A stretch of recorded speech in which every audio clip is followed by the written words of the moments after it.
এবার রবিবার champions trophy 23 ফেব্রুয়ারি 2025 সেই ম্যাচে পাকিস্তানের মুখোমুখি হবে ভারতীয় দল।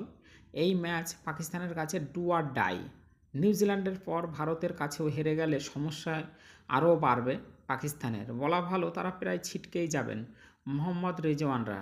তাই এই ম্যাচের আগে অনুশীলনের পরেও প্রায় 20 মিনিট নিজেদের মধ্যে আলোচনা করেন, তবে কি ভারতকে হারাতে নতুন কোনো ছক কষছে পাক দল। পাকিস্তান আর ভারত খেলা হলে পারেই এটা যেন একটা মানে হাড্ডাহাড্ডি হাই ভোল্টেজ খেলা। তো এই খেলায় সবারই চোখ থাকে যে মানে খেলাটা দেখবো বলে এরকম একটা আশা থাকে যে পাকিস্তান আর ইন্ডিয়ার খেলা কখন হবে। এটা অন্য কোনো দলের ক্ষেত্রে কিন্তু এরকম ধরনের হয় না, কিন্তু ভারত আর পাকিস্তানের খেলা হলে পারে এদের মনে হচ্ছে প্রতিদ্বন্দ্বী আগাগোড়াই কিন্তু হয়ে আসছে। এই খেলাটা যেন মানে আকর্ষণীয় আলাদা রকম। এই জন্যই এই খেলাটাকে বলা হয় হাই ভোল্টেজ।